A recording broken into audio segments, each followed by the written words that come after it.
The Last of Us changed my life. Not only my life, but it changed me and the way that I look at all the situations in my life, the way I handle situations in my life, and my outlook on a lot of things in general. Today we'll be looking at not only part 1, but also part 2. So when it comes to talking about each game, I'll kind of give like the general summary or the general thing that I kind of took away from each game, and then I will dive further into it, including some of the plot recaps and conversations some of the characters had, and how it kind of tied into the general effect that it had on me by the time that I finished the games. So one of the biggest things that I took away from The Last of Us Part 1 is being able to not only love, but also trust again. So even if you've never played the game before, everybody at this point has seen the intro where Joel's daughter gets killed in his arms. This is one of the most brutal scenes I've ever had to sit through in any game I've played, and it takes a lot to make me cry, but dude, I was half bawling by the time that the scene finished.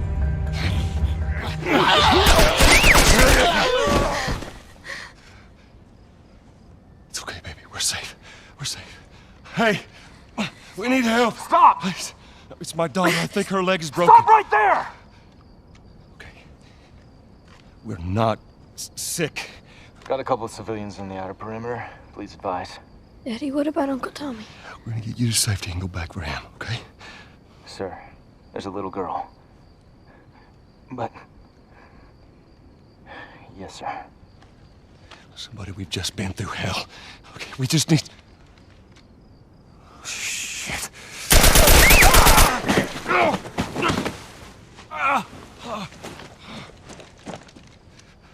Please don't.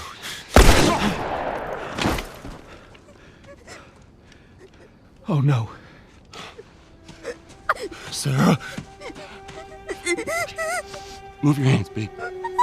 I know, baby, I know. Listen to me, I know this hurts, baby. You're gonna be okay, baby. Stay with me. All right, I'm gonna pick you up. I know, baby, I know it hurts. Come on, baby, please. I know, baby, I know. Sarah. Baby. Don't do this to me, baby. Don't do this to me, baby. Come on. No. No. No, no, no. Please. Please. Please. Please don't. Please.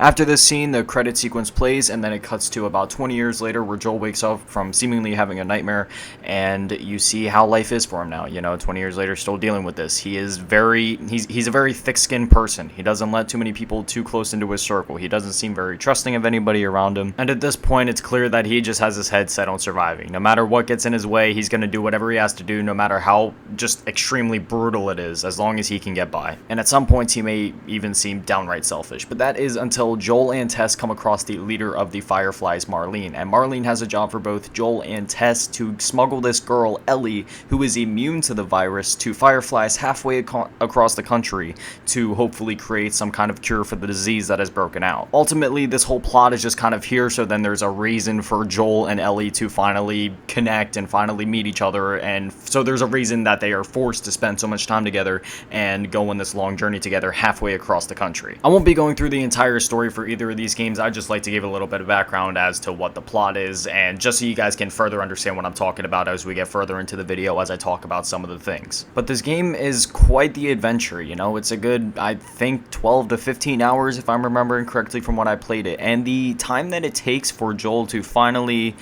get comfortable with Ellie and finally accept things for what they are, it takes a pretty long time. It takes a couple of hours, but you see the gradual progression, like the time when Joel finally trusts Ellie enough to give her a gun, and of course one of the most famous scenes in the game, which is where you can see Joel finally start to open up to her. It's right after they leave Bill's and they're in the car headed towards Philadelphia, and Ellie's looking through the magazine, and her and Joel are just kind of like going back and forth. Oh, man. Hey, what happened to sleeping? Okay, I know it doesn't look like it, but this here is not a bad read. Only one problem. Right there. To be continued. I hate cliffhangers. Where did you get that?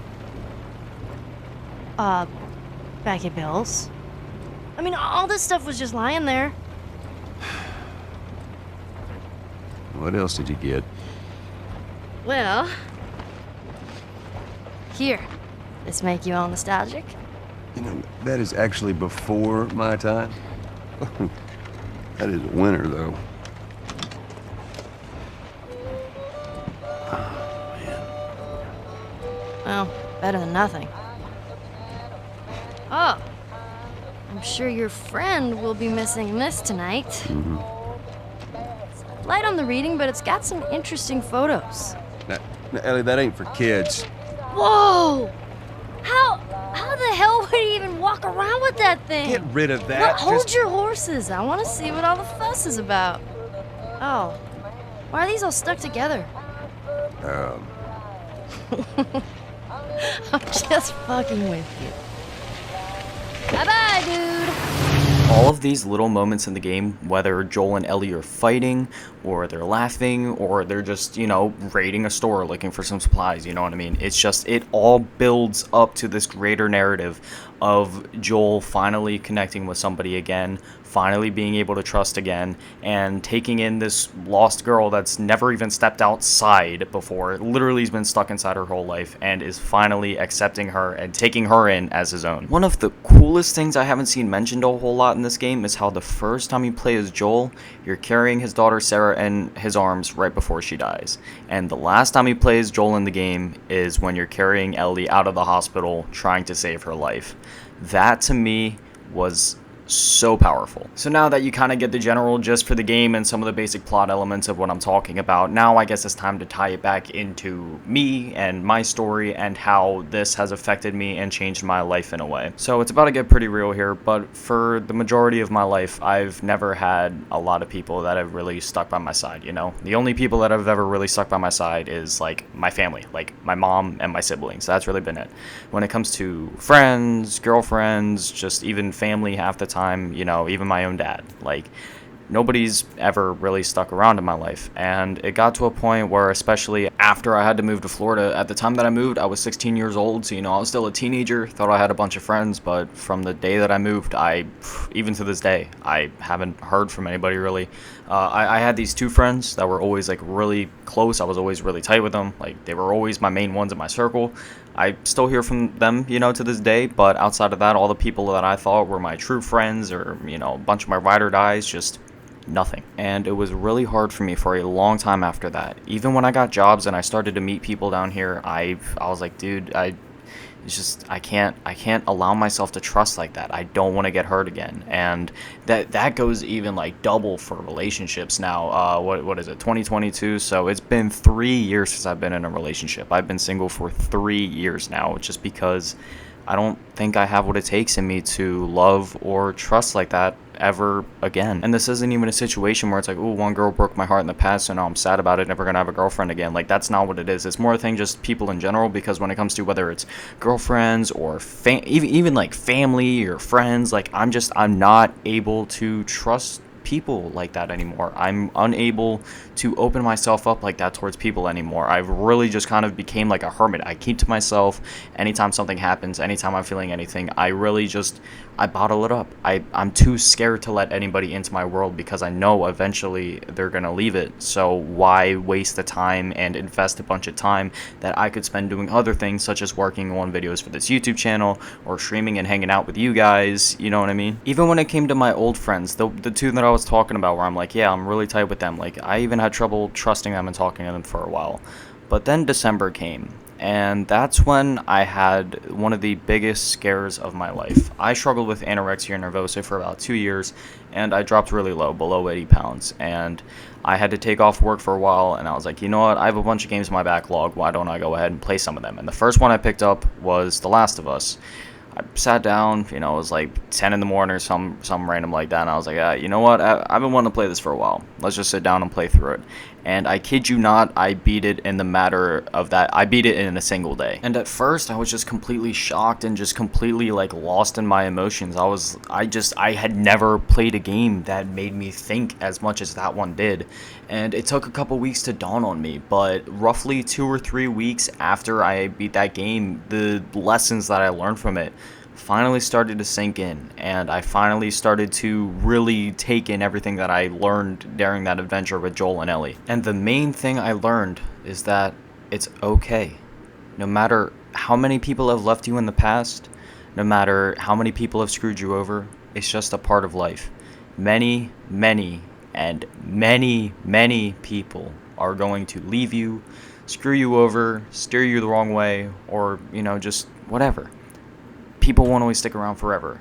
90% of the people that you talk to now won't be there the day you die. But it's just a part of life, and you just got to move on from it and accept it for what it is, and embrace the ones closest to you that you know truly care about you. And once that started to sink in, I finally decided, I was like, you know what, maybe it is time to open myself up a bit better, just a little bit more. So I started talking more openly with, like, my mother, for example. Anytime I was feeling any sort of way about anything, anytime I was feeling a little down, I trusted myself and trusted her enough to start talking to her about things. I went ahead and texted those 2 older friends, you know what I mean, just checking up on them, and to this day I've been texting them a lot more frequently. I make sure to check in with them at least a couple times a week, and it's just crazy how just playing a game, just simply playing through an enjoyable experience like this, it changed that much. I went from never talking to anybody about anything, period, not talking to any of my friends, not doing anything, to finally opening myself back up at least a bit. And now, occasionally I'll call my friends, we still play some games together. I even decided to start streaming with one of my friends, Mr. G-Man, on that Minecraft series, as you guys, probably saw. And it helped me finally just come to terms with a lot of things, and help me accept things for what they are, and accept situations as they are, accept the people that I've fallen off with for what it is, and to just simply move on with my life and embrace the ones that are closest to me, and simply wish the best for those that have left me behind. To this day, I'm still single and not talking to anybody. That's one that's it's gonna take a real long time. Personally, I've never been much of a relationship guy, so I could go single for the rest of my life and be okay with it. I really don't have any interest in that. I need a lot of time to myself as it is for my YouTube stuff, and I have a lot of games to play, man. I don't know, relationships and romantic nights don't really fit into that lifestyle, you know what I mean? So I think I'm cool with the single life for, eternity. I really prefer it, to be honest. So now I want to talk about The Last of Us Part 2. For the first game, I talked about how it affected me and my relationships with the people around me, but for this one, it's kind of more of an introvertive type of way that it affected me. So this one, I'm not going to include as many of the plot details, because the main part of it, the main meat and potatoes of the story, is all that really matters for what I took away from it. So just a quick recap. At the beginning of the game, this girl Abby, she kills Joel, and it's an absolutely brutal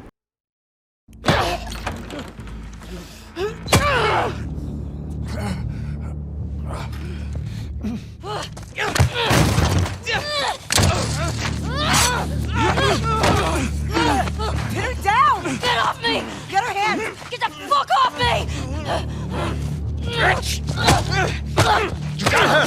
Look, you got her! Okay? You're gonna fucking die! What's going on? Let him go! Who is that? Let him She go! snuck in. Why aren't you posted up outside? We didn't think anyone was gonna show up. What the hell did you expect? We gotta get out of here before the whole town's on top of us. You're done. You want what I want, right? End it. Now.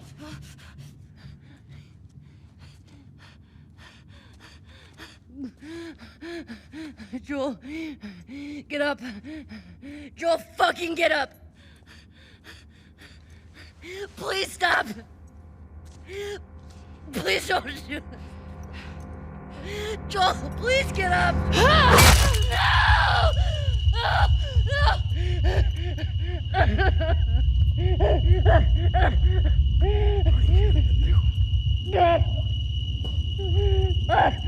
I'll fucking kill you.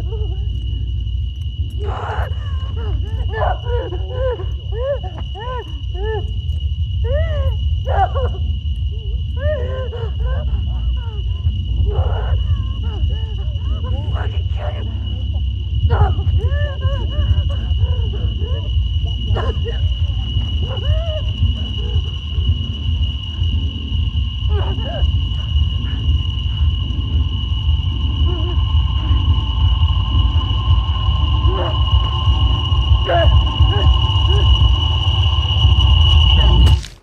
and understandably, everybody at Ellie's camp wants revenge. Ellie is also much older now, so she is much more capable of carrying out something like this. Now, before I go any further, there is something I need to go back on from the first game that I forgot to cover when I was talking about it, but one of the biggest plot points in the game that appears in the third act is when Joel finally gets Ellie to this Fireflies camp where they are going to try to extract something from her to make this cure. Joel ends up finding out that making this cure would inevitably kill Ellie, so that is why he goes on that giant rampage at the end, carrying Ellie in his arms while soldiers are shooting fully automatic assault rifles at him, darting out the front door, just trying to save her life. And along with that, to actually, get to her and make the escape successfully, there was a lot of people that he had to kill along the way. A lot of people got massacred, even Marlene, the leader of the Fireflies, that set us on this mission at the first place. She was pretty close with Ellie, and even she ended up getting capped. And at this point, Ellie would have been willing to give her life. That is just what she would have wanted. She wanted to have cured humanity.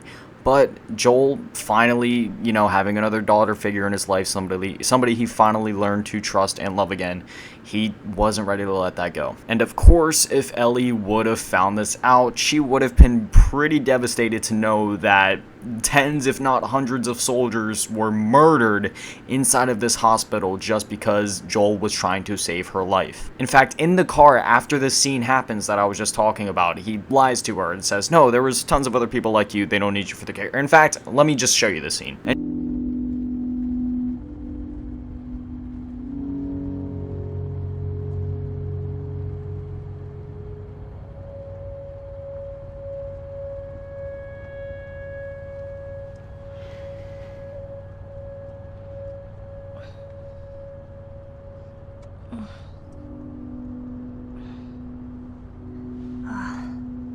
What the hell am I wearing? Just take it easy. Drugs are still wearing off. What happened?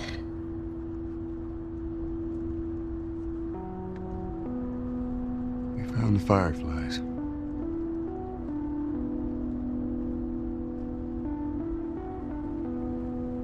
Turns out there's a whole lot more like you, Ellie. People that are immune. There's dozens, actually. Ain't done them a damn bit of good, neither.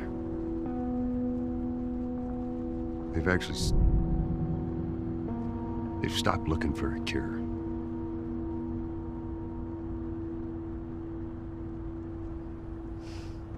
I'm taking us home.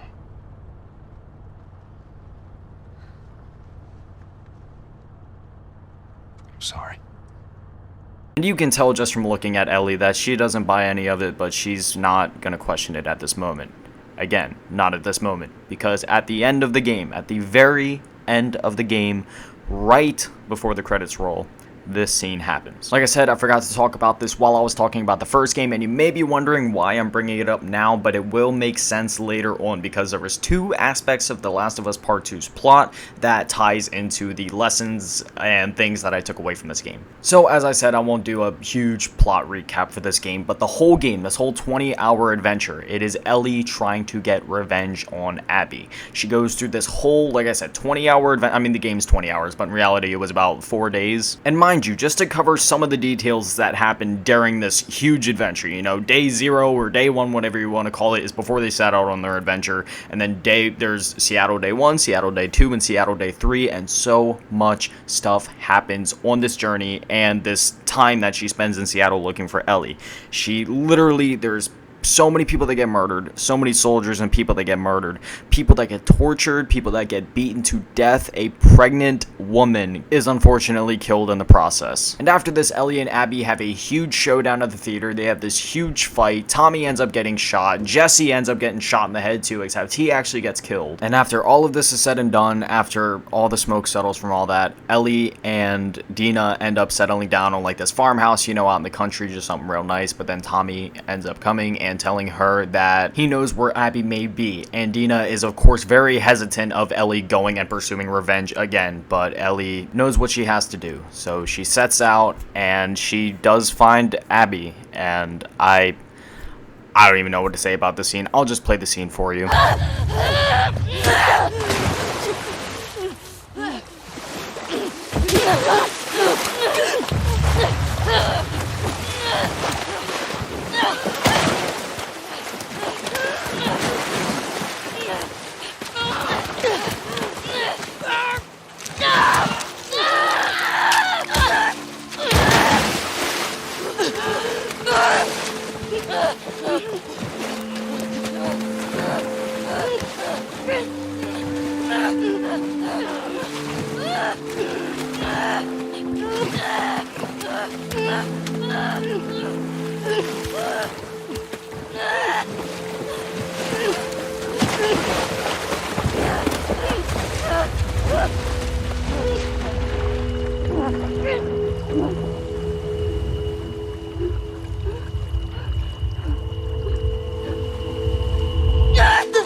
Go. Just take him.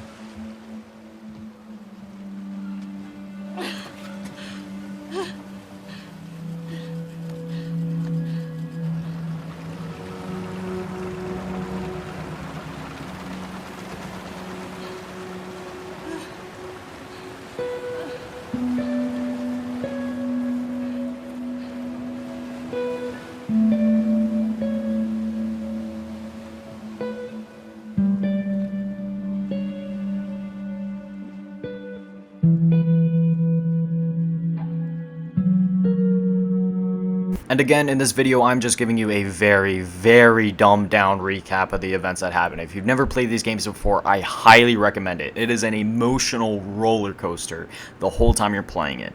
But again, after this huge 20 to 30 hour adventure, Ellie just lets her go.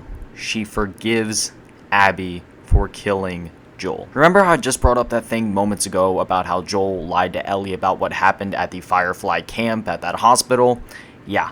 Well, there's a scene in this game where Ellie is finally told the truth about what happened at the camp. And up until the point in this game where Joel gets killed, you can feel the tension between Ellie and Joel. Every time that something is said about Joel, or, you know, even in some of the flashbacks or whatever, like, you can tell there's some tension about what happened. But at the very end of the game, when you're sitting there wondering, why did Ellie just let Abby go? This scene plays. Hey.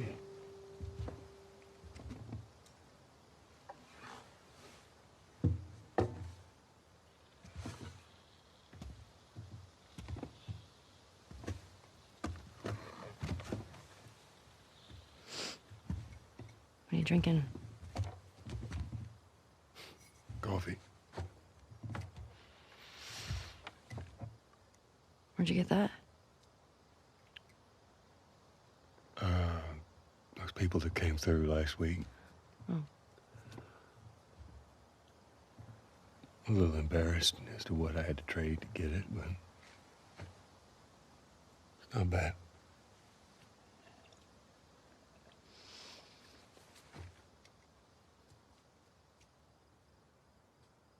I had Seth under control. Yeah, I know. And you need to stop harassing Jesse about my patrols. Okay.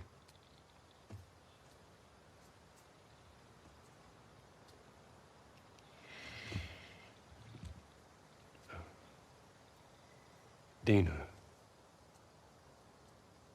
Is she your girlfriend? No. No, that was just one kiss. It doesn't mean anything. I don't know why she did that. But you do like her.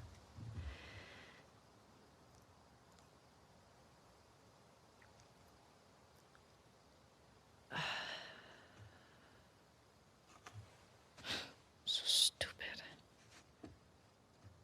Look, I have no idea what that girl's intentions are, but I do know that she would be lucky to have you.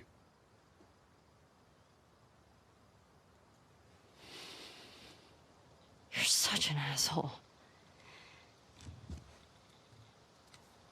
I'm not trying to. I was supposed to die in that hospital. My life would have fucking mattered. But you took that from me.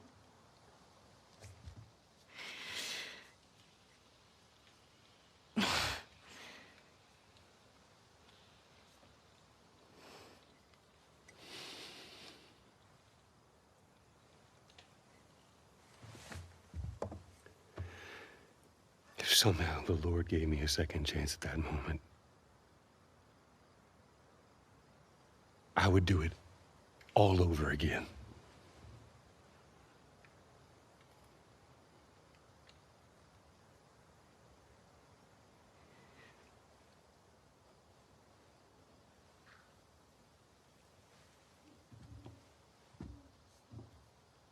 Yeah.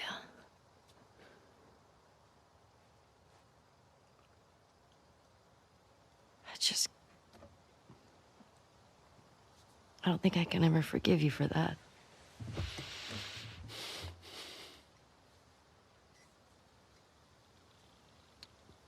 But I would like to try.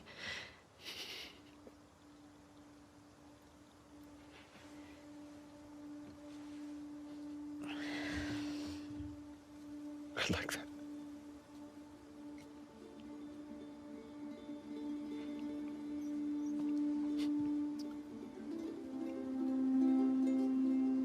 Okay.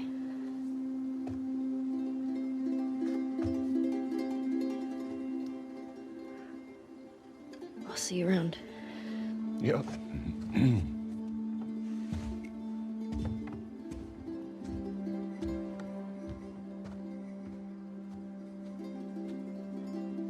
This to me was just another one of those beautiful scenes that The Last of Us has graced us with.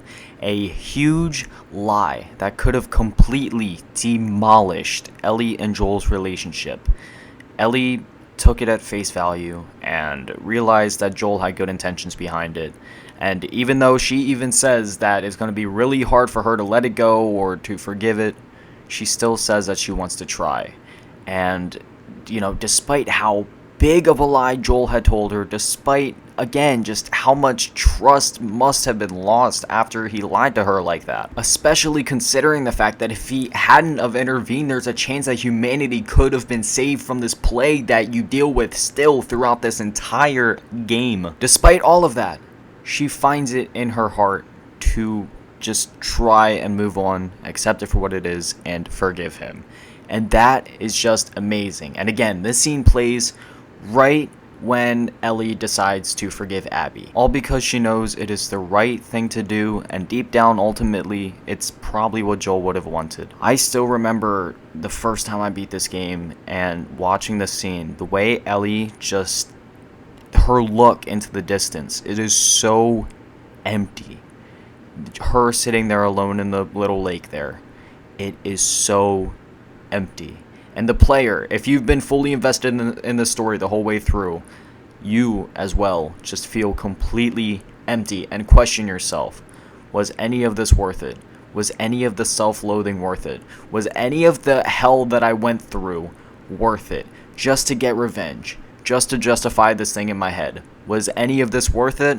Or would it have been better to just let it go and forgive? And that was my biggest takeaway from this game. Like I said, there's a lot of people that have hurt me in my past, but I'm at a point in my life now. I am 18 years old. I am an adult. I can't hold on to these grudges and, this hatred forever. There's gonna come a time where I'm just gonna have to suck it up and let it go. As much as those people may have hurt me, as much as those situations may have hurt me, as much as I may have been affected or changed by certain things, I can't hold on to that hatred. I can't hold on to the grudges.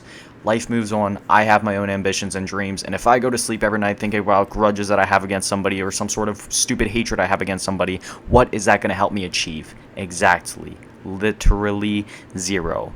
Literally nothing. In fact, ever since I played this game, I have had such a different outlook on things. Since I beat this game a good, 4 or 5 months ago now, I don't stay mad at people. Anytime I have a fight with somebody or a misunderstanding, I do not hold a grudge. As soon as it happens, I let it go and accept it for what it is. I accept it as people get emotional, people have disagreements, we'll be fine or we won't be fine, whatever the outcome is. I wish the best for them. Screw it, not going to hold a grudge. I have my own things to do. I have my own things to work on. I'm just going to move on, and when they're ready to talk about it, we'll talk about it. If we never talk about it, so be it. Good luck for them. And this outlook on things has changed me so much as a person. I'm not necessarily a more loving person because of it, you know what I mean? But I'm definitely a much more forgiving person, a much more accepting person, and I I take things for what they are. There's a lot of things in my life I've had to accept in the past year or two, you know, just finally come to terms with, whether it be the way I was raised, the poor childhood I had, any of the bullying I experienced in school, any of my exes, anything, anyone, just, it doesn't matter anymore. Where is it now? Exactly. It is nowhere near me. It cannot hurt me anymore. It is in the past, far, far away, and there's nothing it can do to me. There's nothing I can do to change it. It is just a stain on my life, and that is okay. The best thing you can do is forgive it, accept it, use the negativity as the fuel to better yourself, and move on. The biggest thing this did for me was it taught me not only to forgive everything around me and everybody around me, but most importantly, taught me to forgive myself. I have spent so many hours, probably even days, just sitting there, staring at the ceiling, staring at the wall, sitting in the dark, music blasting, just self-loathing, hating myself, not able to forgive myself for mistakes I've made in the past, whether it was certain decisions I've made, certain things that I've done, or allowing myself to sit in the hole of addiction for as long as I did. I really don't talk about this much on the channel because it was a really, really dark time in my life, but I struggled with addiction for a very long time. And it was a really rough part of my life, and it changed me as a person, changed the way I acted and treated a lot of people around me, and I am far from proud of it. And if you are watching this video, and if you are somebody that I had personally affected in some sort of way, I say to you right now, I am very, very sorry. I have no idea what I was doing at that time, and I sincerely apologize. Granted, I never went out and obviously physically harmed anybody, but I know there was a lot of times that I pushed a lot of people away or may have said some things that I definitely should not have said, so I sincerely apologize. Most specifically, if you're watching this right now, Mom, I'm the most sorry to you. You got the worst end of the treatment for me when I was going through that time, and I am very, very sorry for everything that I said or did during that time, and I meant absolutely zero of anything I said. And despite everything that's happened, I finally came to grips with it, and I have finally forgiven myself for everything I've done, because again, it is in the past. What can it do to hurt me now? That's right, absolutely nothing. The most I can do is take the hand of cards that I'm given, decide what play I'm going to make with them, and move on and live the best life that I can, knowing the mistakes I have made in the past, but not allowing myself to linger on them and make myself suffer in the present when there is no need to, when I can accomplish greater things by just letting it go, letting the past fuel me, using the negativity as strength, turning all my weaknesses into strengths, and just living out my dreams and doing something absolutely amazing with myself. So from there, I really don't want to drag this video out any longer than it needs to be. I want to kind of pass the torch off to you guys now to let me know down in the comments. Is there any games that have taught you any life lessons? Did you have a similar experience maybe with The Last of Us? Did it teach you any sort of lessons? Did you walk away from this game either feeling empty or feeling changed by it in any way? Again, it doesn't even have to be The Last of Us. If there is other games you have played that have made you feel like this, please let me know. I experience this way more than you'd want to know, man. I play through a lot of video games and I connect with a lot of characters, and I walk away from a lot of different games with a lot of different experiences, a lot of different lessons learned, and I'm always able to better myself in some way by the end of it. So please, if you guys have a similar experience, let me know down in the comments. So honestly, I'm making this video because my mental health has been a little all over the place in the last week or so, and I just kind of wanted to reflect on a time in my life where I was at a really dark spot, but then I found something to bring me out of the dark and make me feel good again, make me feel whole again, as corny as it sounds. But yeah, that's that. If you guys want to see some more content like this, maybe, you know, talk about some other games, maybe make some more critiques, make some more essays or different more introverted pieces, like, is that what it's called? Introspective, introverted, whatever the term is.